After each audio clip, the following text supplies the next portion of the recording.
Hello. Concentration term पढ़ रहे हैं मोल कंसेप्ट में अपन। तो लास्ट क्लास में कंसंट्रेशन टर्म्स में परसेंटेज कंपोजिशन और मोल फ्रैक्शन पढ़ा। मैंने आपको बताया कि सॉल्यूशन क्या होता है, सॉल्वेंट क्या होता है, सॉल्यूट क्या होता है, तीनों में डिफरेंस और जो टाइप्स ऑफ सॉल्यूशन है एक उनके बारे में पढ़ा, aqueous solution, non aqueous, binary solution.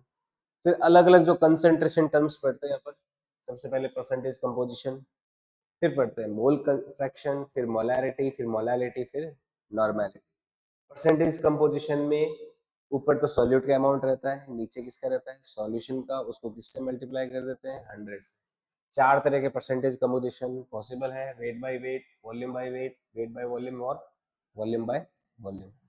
तो सबसे पहले परसेंटेज कंपोजिशन के क्वेश्चंस किए, फिर हमने इनके काफी सारे क्वेश्चन करने के बाद में मोल फ्रैक्शन पे। मोल फ्रैक्शन क्या होता है, कोई भी सॉल्यूशन अगर है जिसमें दो या दो से ज्यादा कंपोनेंट हो तो ए के मोल फ्रैक्शन क्या हो जाएंगे, ए के मोल्स डिवाइडेड बाय उस सॉल्यूशन के अंदर जो टोटल मोल्स है वो तो क्या आ जाएंगे, ए के मोल फ्रैक्शन। और बी के मोल फ्रैक्शन कैसे आएंगे, बी के number of moles divided by total solution के मोल्स। जब भी मोल फ्रैक्शंस की वैल्यूज को ऐड करते हैं तो हमेशा किसके बराबर आती है, 1 के बराबर आती है। ठीक है। सॉल्यूशन चाहे कोई भी हो, जब भी उसके सभी जितने भी उसमें कंपोनेंट्स मौजूद है उन सभी कंपोनेंट्स का जो मोल फ्रैक्शन का सम है वो क्या होएगा, 1 होगा। समझ में आई बात। फिर मोल फ्रैक्शंस के सवाल किए हमने, क्वेश्चंस किए। अब देखो नेक्स्ट जो कंसंट्रेशन टर्म आज अपन पढ़ने वाले हैं वो कौन सी पढ़ेंगे, क्या पढ़ेंगे, मोलैरिटी। तो नेक्स्ट आज हम कंसंट्रेशन जो टर्म पढ़ने वाले हैं वो है मोलैरिटी। मोलैरिटी को अपन पढ़ रहे हैं, मोलैरिटी।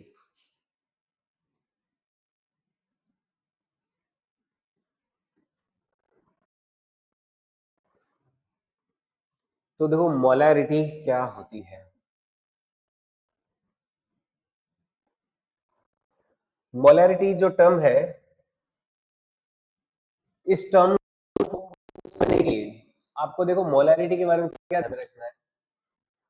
एक तो आपको इसका यूनिट याद रखना है, मोलैरिटी का यूनिट याद रखोगे ना तो आपको इसका फॉर्मूला भी याद रह जाएगा। यूनिट जो है मोलैरिटी का वो क्या याद रखना है, यूनिट जो है बड़ा स्पेशल यूनिट है इसका, ये होता है मोल पर लीटर। क्या होता है, मोल पर, बस इतना यूनिट याद रखना है, फॉर्मूला मोलैरिटी सब कुछ पता रह जाएगा। मोल पर लीटर मोलैरिटी के लिए, है ना। यानी कि मोलैरिटी क्या होती है कि कितने मोल कितने लीटर में है। मोलैरिटी क्या है कि कितने मोल कितने लीटर में। मोल के ऊपर किसके आते हैं, सॉल्यूट के, और नीचे वॉल्यूम किसके आता है, सॉल्यूशन। मोलैरिटी का सिंबल देखो होता है कैपिटल एम। ठीक है, इसका फॉर्मूला क्या हो जाएगा, molarity M is equal to आता है, molarity M is equal to आता है, ऊपर तो आ जाएंगे मोल्स ऑफ सॉल्यूट। क्या आ जाएंगे, मोल्स ऑफ सॉल्यूट। उस सॉल्यूट के नंबर ऑफ मोल्स में हम किसका डिवाइड कर देंगे, वॉल्यूम ऑफ सॉल्यूशन का। जब वॉल्यूम ऑफ सॉल्यूशन का डिवाइड कर देते हैं, अच्छा सॉल्यूशन का वॉल्यूम भी किस में होना चाहिए, लीटर में होना चाहिए। ऐसा नहीं कि एमएल में हो गया, मीटर क्यूब में हो गया, नहीं, किसमें होना चाहिए, सॉल्यूशन का वॉल्यूम लीटर में होना चाहिए। तो ये हमारा मोलैरिटी का फॉर्मूला होता है, moles of solute divided by volume of solution, और वॉल्यूम भी किस में, लीटर में। समझ में आई बात। ये है मोलैरिटी। ओके।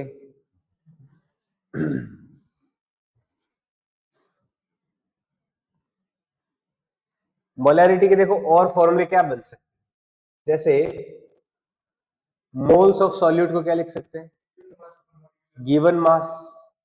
जैसे मोलैरिटी के और फॉर्मूले क्या बन सकते हैं, मोल्स को लिख सकते हैं गिवन मास ऑफ सॉल्यूट।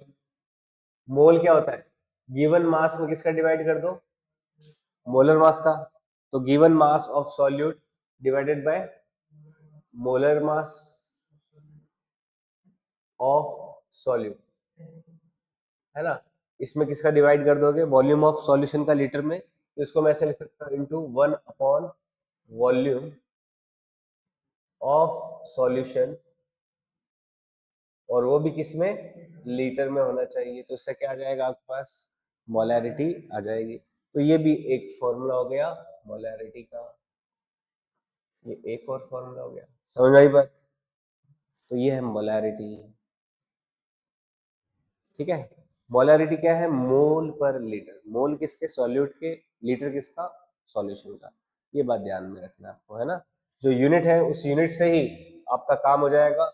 मोल किसके हैं, सॉल्यूट के, और लीटर किसका है, सॉल्यूशन का। बस इन दो बातों को आप दिमाग में रखोगे तो मोलैरिटी में कभी कंफ्यूज नहीं होंगे। तो ये हो गया moles of solute divided by volume of solution litre में। सवाल करें, जैसे एग्जाम्पल क्वेश्चन के तौर पे, if 49 gram H2SO4 is mixed in water to prepare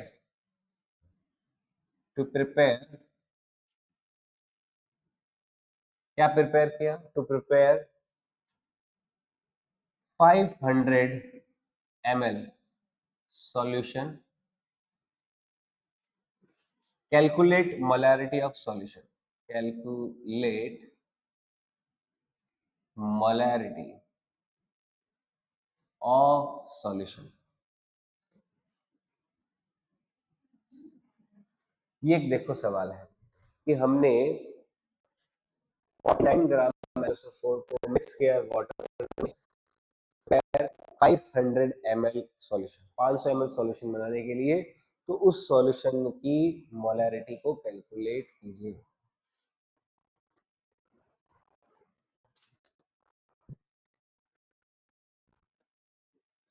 सबसे पहले हमें H2SO4 का गिवन मास दे रखा है, सॉल्यूशन का वॉल्यूम भी दे रखा है।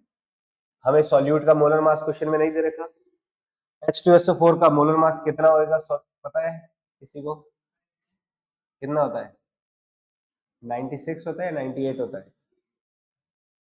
H2SO4 का देखो कितना हो जाता है मोलर मास,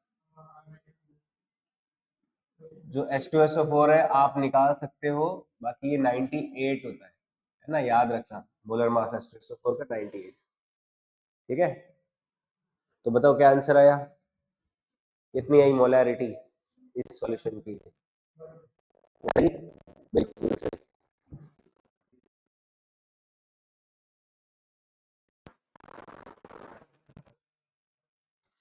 तो सबसे पहले moles of H2SO4 half mole आ रहा है H2SO4 मोल्स, और सॉल्यूशन का वॉल्यूम भी कितना, हाफ लीटर, 500 ml मतलब कितना, हाफ लीटर ना। अपन क्या देखेंगे, पहले तो देखते हैं मोल्स।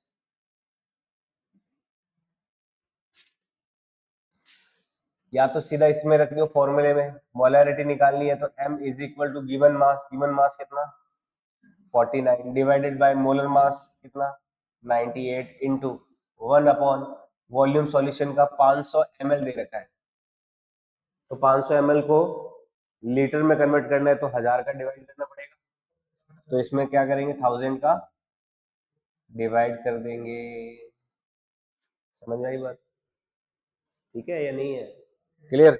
तो इसको जब सिंप्लीफाई करेंगे इस कैलकुलेशन को, तो 49 अपॉन में 98, ये तो कितना हो गया 1 अपॉन 2 इंटू, ये हो जाएगा 1/2, 1/2 पर जाएगा तो 2 पर चला जाएगा, 2 से 2 कैंसिल तो कितना जाएगा 1, तो इसको बोलेंगे 1m।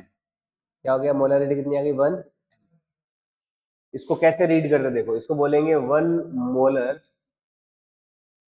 H2SO4 एक्वस सॉल्यूशन, क्या बोलेंगे इसको,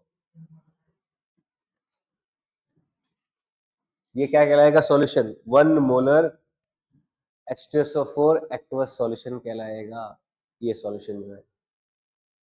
समझ आई बात। तो इस सॉल्यूशन की मोलैरिटी कितनी आ गई, 1 m आ गई।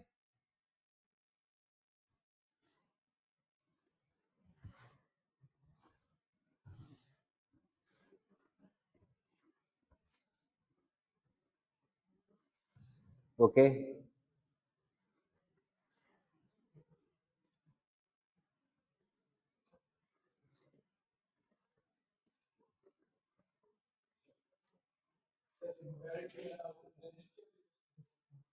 इसके डेंसिटी वाले क्वेश्चन,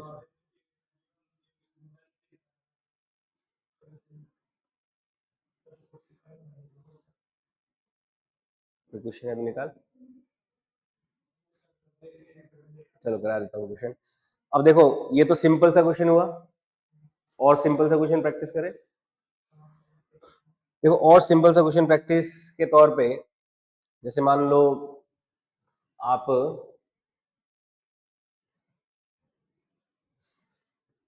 जैसे, चलो सिंपल से क्वेश्चन तो ऐसे ही रहेंगे अपन। इसमें मोलैरिटी में डाइल्यूशन फॉर्मूला एक और होता है, उसे समझते हैं, है ना। ये क्या होता है dilution formula, dilution formula.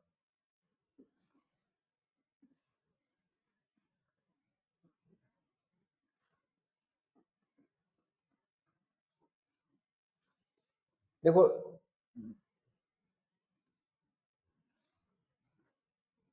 Dilution formula क्या होता है,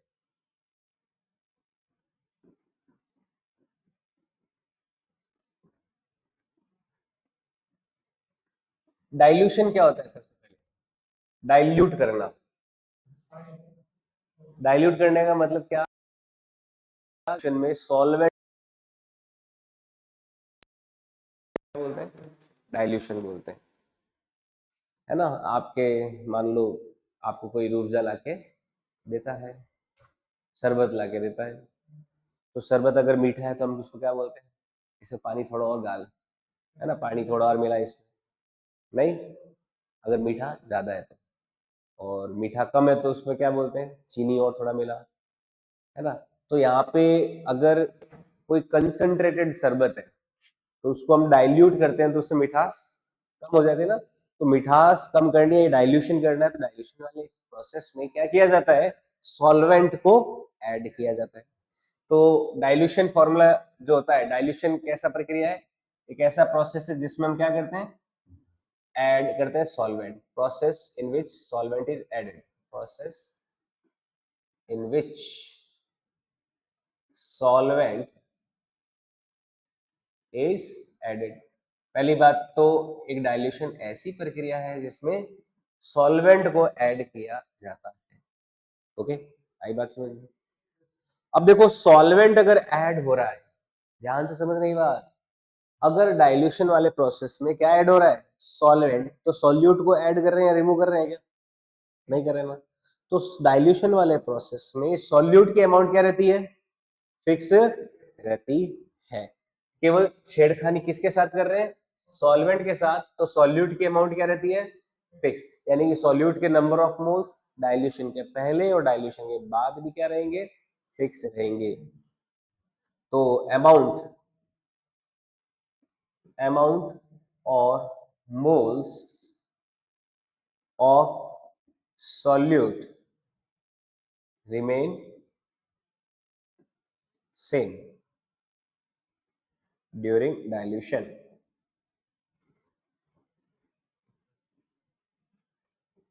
तो डाइल्यूशन के दौरान जो आपके सॉल्यूट के नंबर ऑफ मोल्स है वो क्या रहने वाले हैं, सेम रहने वाले हैं। समझ में आया। ये एक छोटी सी बात जो है वो हमें काफी ज्यादा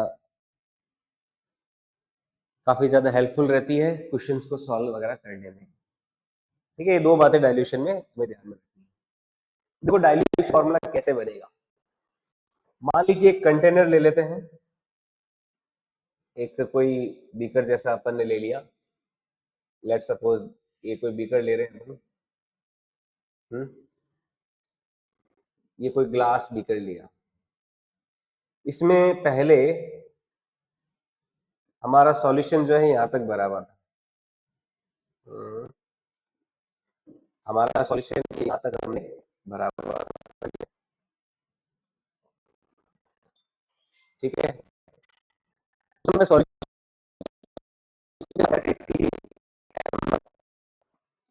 इसकी मोलैरिटी कितनी थी शुरुआत में, m1, और वॉल्यूम कितना था इसका, कोई v1। तो कोई सॉल्यूशन है, उस सॉल्यूशन की मोलैरिटी है और उसका जो वॉल्यूम है वो कितना है, v1, ठीक है। हमने इसमें क्या किया, एक्स्ट्रा सॉल्वेंट और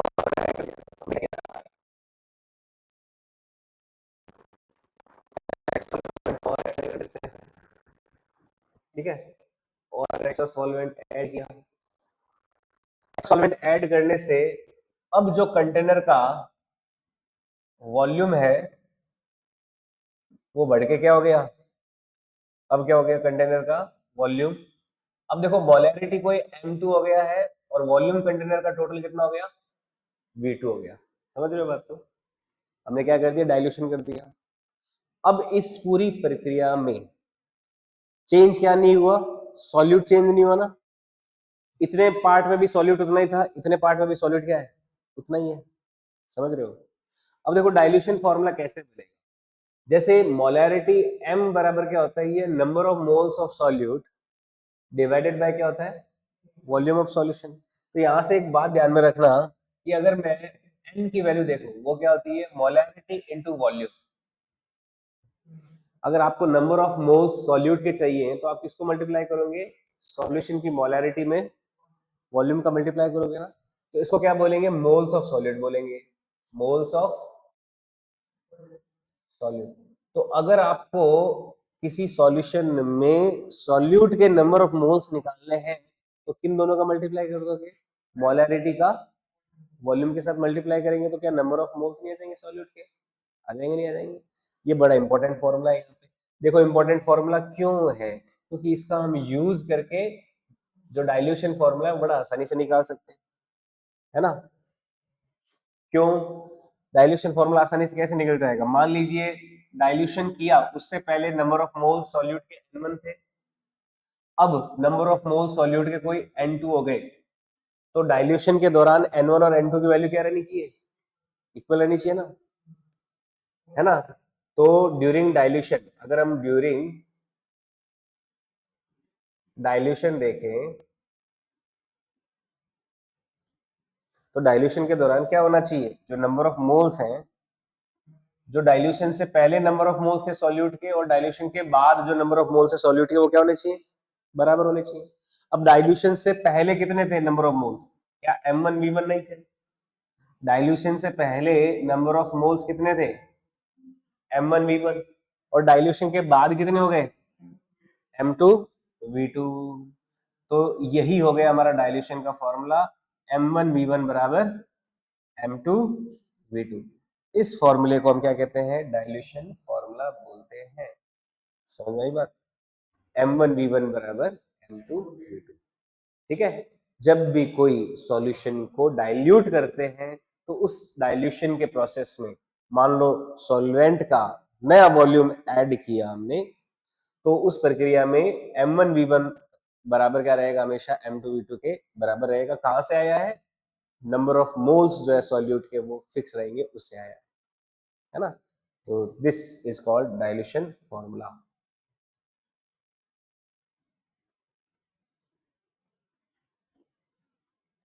ये कहलाता है डाइल्यूशन फॉर्मूला, ठीक है, ये कहलाता है dilution formula.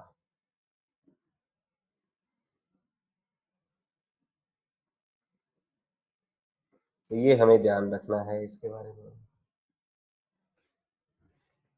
This is dilution formula, clear.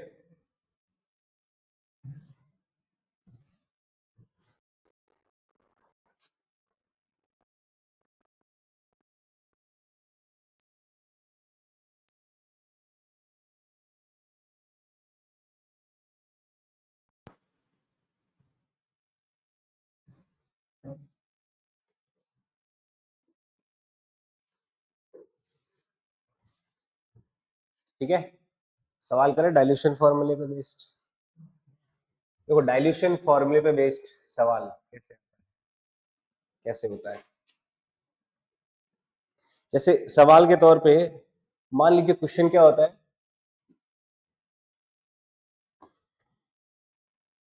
If 200 ml water is added into 3 molar 3 molar 3 molar 600 ml of aqueous HCl solution, then what will be new molarity? Then what will be new molarity? हम क्या कर रहे हैं, कोई 200 ml water को add कर रहे हैं किसमें, कोई ऐसा सॉल्यूशन जिसकी मोलैरिटी 3 मोलर है और वॉल्यूम कितना उसका 600 ml है। उसमें हम क्या कर रहे हैं, एक्स्ट्रा 200 ml वाटर और ऐड कर रहे हैं। तो सवाल क्या है कि नई मोलैरिटी क्या हो जाएगी उस सॉल्यूशन की।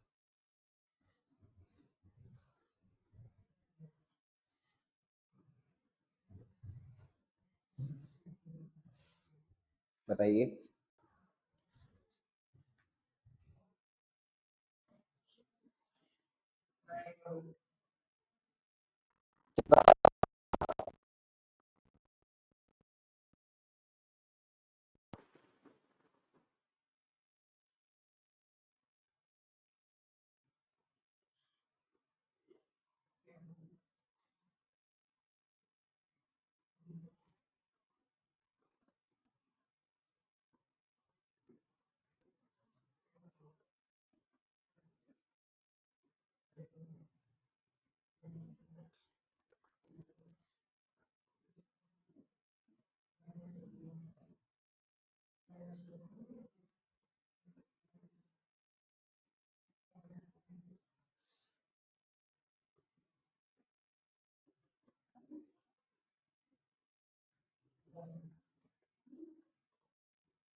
बताओ आया, क्या करोगे, M1V1 बराबर क्या आंसर आया, 9 आया, 9 मोलर।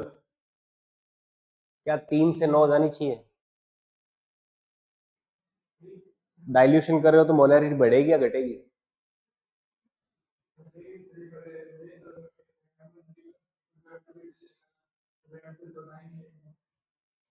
जल्दबाजी में कर रहे हो। फाइनल वॉल्यूम कितना हो गया है,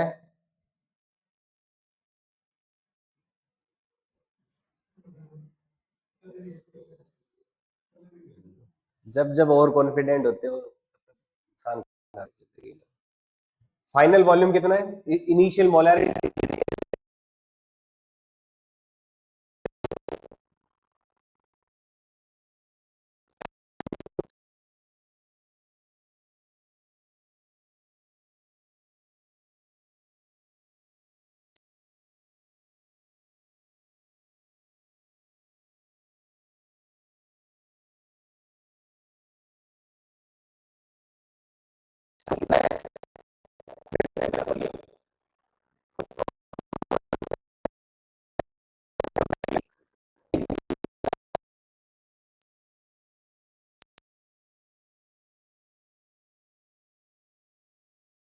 कितनी हो जाएगी 3 × 6 डिवाइडेड बाय 8, कितना आंसर आ जाएगा 18 डिवाइडेड बाय 8, तो ये आ जाएगा 2.25, ये नई मोलारिटी हो गई।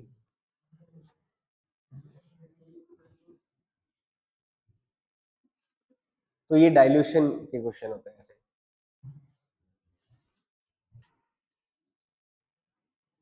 एक और डाइल्यूशन का क्वेश्चन लूं, जैसे क्वेश्चन क्या है, क्वेश्चन है कि मान लीजिए अपने पास एक सॉल्यूशन है, एक कंटेनर है, उस कंटेनर में इस कंटेनर की मोलैरिटी वगैरह दे रखी है अपन को। इस कंटेनर का जो मोलैरिटी है 2 मोलर है और इसका वॉल्यूम जो है 500 है। समझ आई बात? ठीक है, अब इस कंटेनर की मोलैरिटी को हमें किस में कन्वर्ट करना है 1.5 मोलर में। किस में कन्वर्ट करना है? मोलैरिटी अभी तो 2 मोलर है, लेकिन कितनी मोलैरिटी में कन्वर्ट करना है 1.5 मोलर। तो एक्स्ट्रा वाटर कितना ऐड करना पड़ेगा, ये एक्वस सॉल्यूशन है।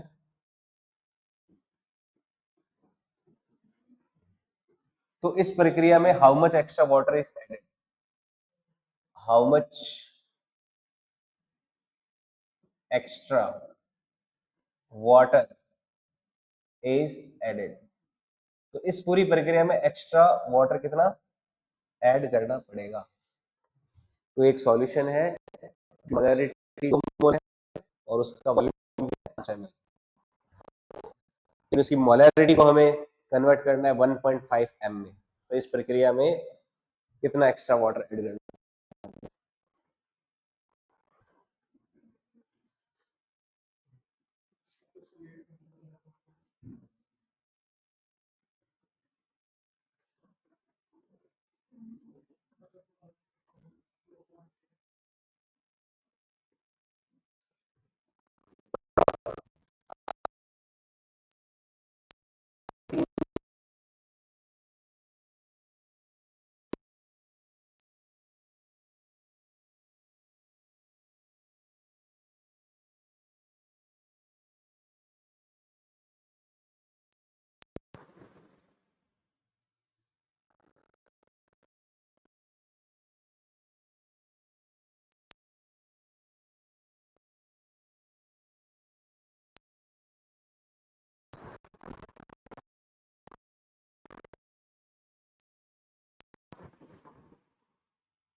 क्या आंसर आया?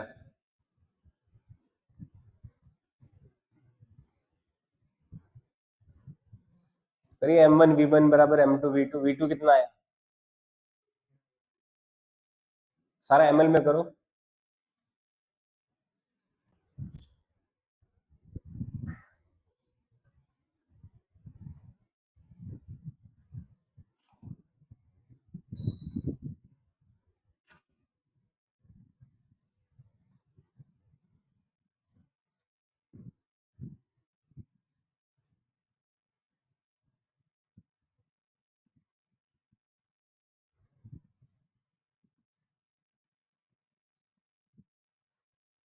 वॉल्यूम कितना आया फाइनल?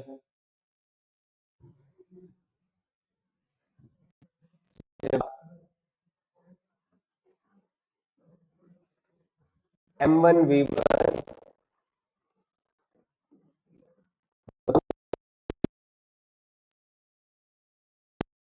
कितना है 2, v1 कितना है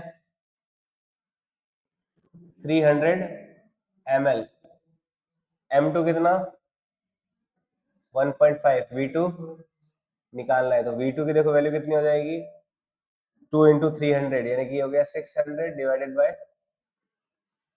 1.5। v2 कितना आया, कितना आया 400 ml आया या नहीं आया?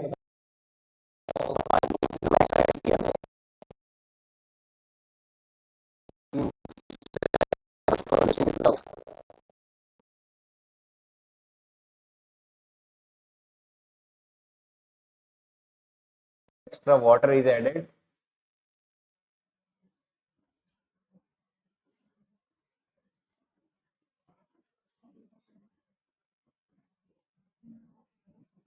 ये हो जाएगा